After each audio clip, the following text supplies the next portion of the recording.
Je vais vous parler du jeu de la vie ou d'automates cellulaires. Alors il y a une théorie mathématique et informatique sur les automates cellulaires, en général sur les automates et sur l'algorithmique. Alors vous avez dû entendre parler de von Neumann ou de Turing et la machine de Turing. Alors en quoi consiste le jeu de la vie? Alors ici vous avez une grille avec des petits carrés blancs, il y en a un noir. On parle de cellules. On dit qu'une cellule est active ou vivante, ici, quand elle est noire. Donc noire, active, vivante. Et morte, inactive, blanche. Donc ici, il n'y en a qu'une active et toutes les autres sont inactives. Alors, il va y avoir un changement d'état. Donc ça, c'est l'état initial et on va passer à l'état suivant. Alors pour savoir ce qui se passe à l'état suivant, on va regarder pour une cellule donnée comment sont les cellules qui l'entourent. Donc pour une cellule donnée, il y a exactement 8 cellules qui l'entourent. Et il y a des règles de changement d'état qui sont très strictes et que l'on peut changer si l'on souhaite. Alors, ici, les règles de changement d'état sont les suivantes. Première règle, si une cellule est inactive, par exemple celle-ci. Pour qu'elle devienne active, c'est-à-dire pour qu'à l'étape suivante elle devienne noire, il faut qu'il y ait exactement 3 cellules actives autour d'elle, sur les 8. Et dans les autres cas, elle reste inactive. Donc par exemple, celle-là qui est blanche, autour d'elle, on regarde les 8 qui l'encadrent, qui l'entourent, elles sont toutes blanches, toutes inactives, donc elle restera inactive. Première règle. Bon, deuxième règle, pour une cellule qui est active, comme celle-ci. On va pareil regarder ce qu'il y a autour d'elle. Il y a 8 cellules autour d'elle. Eh bien, pour qu'elle reste active, il faut qu'il y ait exactement 2 ou 3 cellules sur les 8 actives. Alors pour illustrer, je vais activer ici ces cellules et je mettrai ici sur continuer pour voir quelle va être l'évolution. Donc l'évolution ici, c'est toutes les 500 millisecondes. Alors avant de le faire, on va essayer de réfléchir.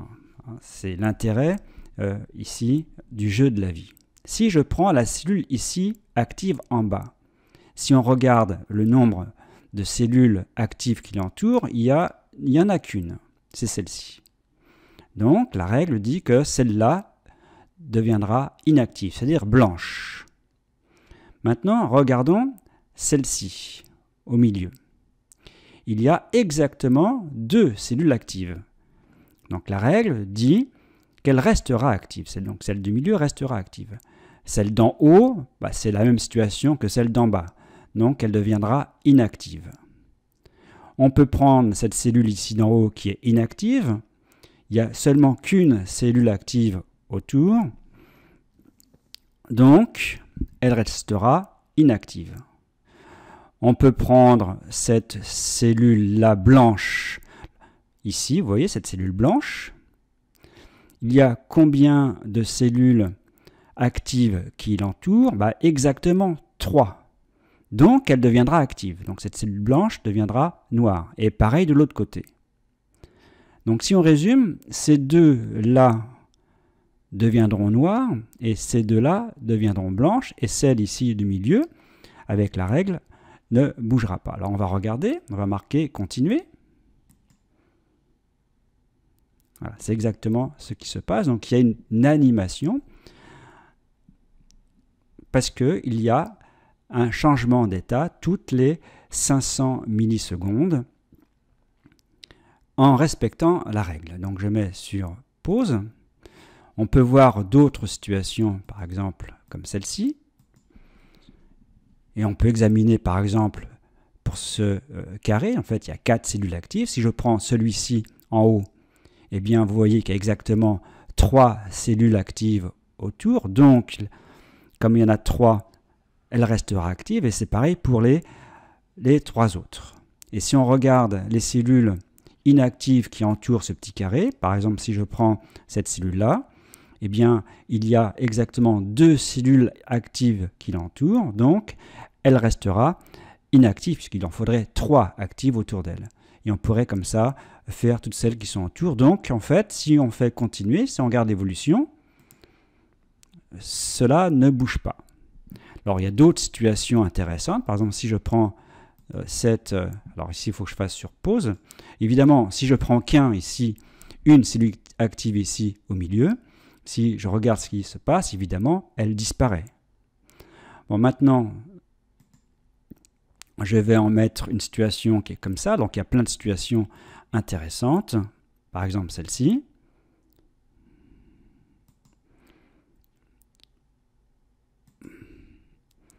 Eh bien, il y a du mouvement. Il y a un déplacement dans le cadre. Bon, alors, il y a plein de possibilités. Donc, il y a toute une théorie là-dessus. Et c'est intéressant de voir quelles sont les situations qui sont, par exemple, stables, comme celle-ci, immobiles en fait, qui ne bougent plus, celles qui sont cycliques, comme celle-ci, celles qui génèrent du mouvement. Alors vous avez des situations qui sont assez jolies, par exemple si on regarde celle-là, vous voyez, ici en bleu, bon. On reprend.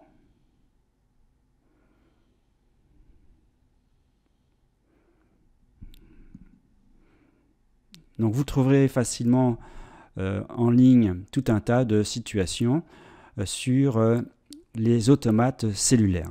Alors vous avez compris qu'on pouvait donc changer éventuellement les règles, et dans ce cas-là, il se passerait d'autres choses. Alors comment ça se passe au niveau programmation? Alors comme vous voyez ici, comme j'ai ici un carré 60 par 60, la structure de données qui semble adaptée, c'est la liste. Donc en fait, on va faire une liste de listes. Donc une liste de listes avec ici à l'intérieur des listes de taille 60. Donc liste de listes, il en faut en fait 3. La première liste de listes, c'est mémoriser tous les rectangles ici. Donc ici, ça sera la liste R. Où apparaît cette liste R? Elle apparaît ici à la fin au niveau du canevas. Donc ici, j'ai créé une fenêtre à l'intérieur de laquelle j'ai mis un canevas que j'ai appelé CA. Et vous voyez, je crée des rectangles. Ce sont tous les petits rectangles blancs que vous voyez au départ. Et tous ces rectangles sont mémorisés dans la liste de listes R. Et R, cette liste-là est créée grâce à la fonction liste. Alors pourquoi j'ai créé la fonction liste? Parce qu'en fait, il va me falloir 3 listes de listes. Ici, la fonction liste, qu'est-ce qu'elle fait? Elle génère des listes de taille 60 et chaque élément de cette liste, c'est également une liste de taille 60. En fait, ça correspond à un tableau 60 par 60. Donc ma première liste de listes, c'est R, qui contient donc tous les petits rectangles. La deuxième liste qui me sera nécessaire, donc elle se trouve ici dans le programme, ça sera L, et la deuxième, ça sera C. Alors que contiendra L? Eh bien L, cette liste contiendra l'état de toutes les cellules. Alors, la convention, ça va être simple. Quand une cellule est active, une cellule X, Y, X c'est la ligne, Y la colonne. Alors, je vous rappelle que X, ça sera de 0 à 59 et Y de 0 à 59. Eh bien, quand elle est active, eh bien, elle, crochet X, crochet Y vaudra 1. Et quand elle est inactive, ça vaudra 0. Donc la liste L, en fait, mémorise l'état des cellules. La liste C, elle, va faire le comptage de tout ce qu'il y a autour d'une cellule donnée. Donc si je prends par exemple C, crochet X, crochet Y, donc ça va donner, donc ça veut dire, je regarde à la ligne X et à la colonne Y, et ça va compter toutes les cellules actives autour d'elle. Parce que c'est ça qui décide du changement d'état. Bien, alors là c'est première chose, les structures de données utilisées, donc 3 listes de listes. Alors maintenant, il faut initialiser, c'est-à-dire qu'il faut quand même qu'il y ait des cellules vivantes, parce que si elles sont toutes mortes, elles resteront mortes, en respectant les règles de changement d'état. Donc l'initialisation se fait par le biais d'un bouton, comme vous l'avez vu, générer 200 cellules vivantes. La commande, c'est aléatoire. Donc si on regarde la fonction aléatoire, donc au départ, elle, je vous rappelle, c'est une liste de listes qui ne contient que des zéros. Et quand on regarde aléatoire, ici, eh bien, donc j'ai besoin d'importer le module random, et ici, vous avez ici le petit programme, le code qui permet de générer 200 cellules vivantes. Alors, vous allez me dire, on ne voit pas cellules vivantes. En fait, ça fait ini xy. Alors, que fait la fonction ini xy? Eh bien, ça va regarder à la ligne x et à la ligne y, et ça va mettre 1 sur, pour la liste L. Alors, regardons la fonction ini. Vous voyez, la ligne 40, ça met bien 1 sur la ligne X et la colonne Y de la liste L, puisque c'est L, la liste L qui contient l'état de toutes les cellules. Et comme je l'active, il faut que ça devienne, le rectangle doit devenir blanc. Alors ce qu'on fait ici, j'efface le rectangle, donc je regarde dans la liste R qui contient tous mes petits rectangles du Canva, donc déjà je l'efface, et en fait j'en crée un autre, mais cette fois-ci de couleur ici noire. Et vous voyez la fonction détruit, c'est exactement la même chose. Donc pour détruire une cellule qui était donc au départ noire, eh bien déjà il faut la mettre blanche. Alors pour la mettre blanche, on va d'abord remettre la liste L convenablement, c'est-à-dire qu'on va mettre 0 à la ligne X et à la ligne Y. On enlève, on efface le rectangle à cette position et on le met blanc. Maintenant, les règles de changement d'état, eh bien, elles sont définies ici dans la fonction règle, où en fait on décrit toutes les lignes et les colonnes du tableau L, puisque c'est L qui contient l'état d'une cellule, il faut connaître donc l'état d'une cellule, et on va regarder le tableau C, lui qui donne le nombre de cellules actives autour d'elle. Donc ici on voit bien qu'à la ligne 88, si en fait ça veut dire si la cellule est inactive et il y a exactement 3 cellules actives autour d'elle, eh bien on l'active. Sinon, si elle est active et il y a 0 ou 1 cellule active autour d'elle, ou elle est active et il y a plus de 3, c'est-à-dire 4, 5, 6, 7, 8 cellules actives autour d'elle, eh bien, elle devient inactive. Parce que je vous rappelle, la règle pour une cellule active, c'est qu'il n'y ait que 2 ou 3 cellules actives pour qu'elle reste active. Et dans ce cas-là, donc, vous voyez, on la détruit. Alors, bien sûr, il faut connaître C, c'est-à-dire qu'il y a une mise à jour de C. Alors, la mise à jour de C, comment on l'a fait pour un moment donné? Eh bien, donc on va parcourir toutes les cellules du tableau. Donc il y a un premier for et un deuxième for.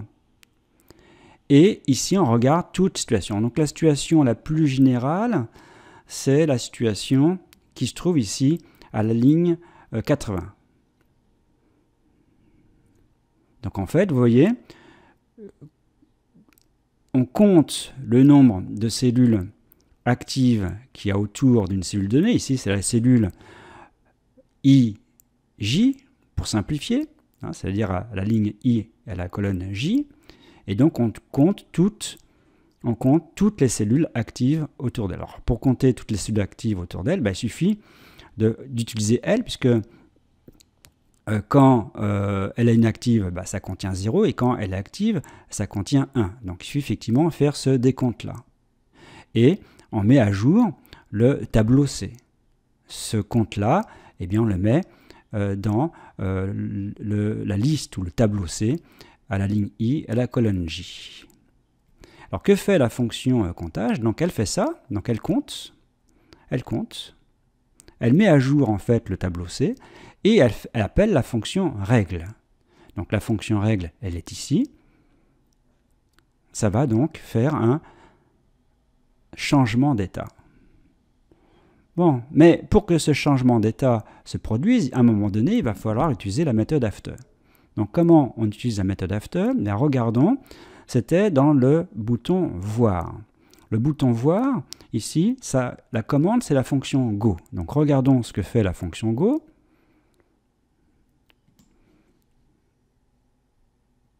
Que fait la fonction go? Eh bien, alors, pour m, on verra après à quoi sert la variable globale m. Eh bien, la fonction go, elle appelle la fonction comptage. Je vous rappelle, la fonction comptage, en fait, ne fait que compter pour chaque cellule les cellules actives qui sont autour. Et après, donc la fonction comptage appelle la fonction règle. Et ensuite, ça rappelle au bout d'une seconde la fonction go. Donc vous voyez, il va y avoir un rafraîchissement de la fenêtre toutes les secondes avec un appel chaque fois de la fonction go. Alors regardons par exemple ici ce qui se passe. Donc en appuyant sur le bouton ici générer, je vais avoir 100 cellules. Et quand je vais mettre voir, donc ça va appeler la fonction go. Donc je vous rappelle, la fonction go, elle va donc s'appeler elle-même toutes les secondes. Et que fait la fonction go? Elle appelle la fonction comptage. Donc elle compte tout ce qu'il y a pour chaque cellule, toutes les cellules actives autour. Et ça applique la règle. Donc ça va changer. Hein, il va y avoir des changements. Donc regardons. Voilà. Et là, je n'ai pas mis pause, je n'ai pas mis continuer. Donc vous voyez, il y a comme cette situation ici qu'on n'a pas vue tout à l'heure, qui est une situation qui est stable, ça ne bouge pas. Bon, je peux faire de nouveau générer 100 cellules. Là, vous voyez, donc comme je n'ai pas mis sur pause.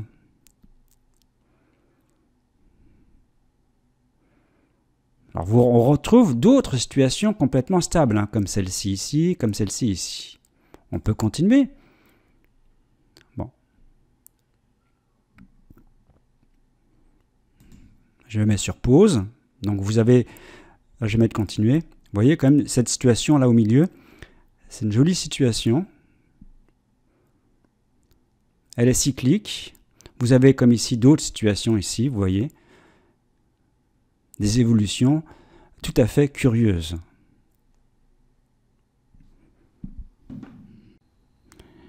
Alors il y a également le bouton stop et continuer et la variable globale m. Alors à quoi sert cette variable globale m?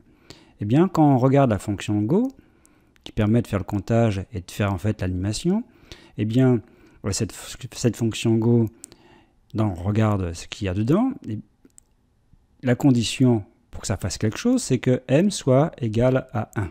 Donc m, c'est une variable globale qui a été déclarée. Au départ, c'est bien 1. Donc comme c'est 1, ça fera déjà une première évolution. Et ça continuera si on ne change pas m. Alors pour changer m, donc j'ai le bouton stop qui va appeler la fonction stop. Et regardez que fait la fonction stop. Eh bien ça met m à 0.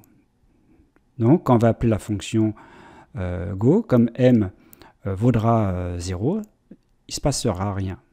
Maintenant, si on veut continuer, donc on appuiera sur le bouton continuer et on mettra m à 1. C'est exactement ce qui se passe ici. Donc on prend m, on met 1. Alors pourquoi le global m? Sinon je ne peux pas changer la valeur de m. Hein. Puis après j'appelle de nouveau la fonction go pour qu'elle continue. Donc là je mets sur continuer par exemple.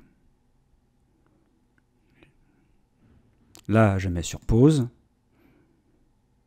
Là je mets sur continuer. Alors maintenant il y a une amélioration de ce programme. C'est celui-ci. Alors je l'exécute.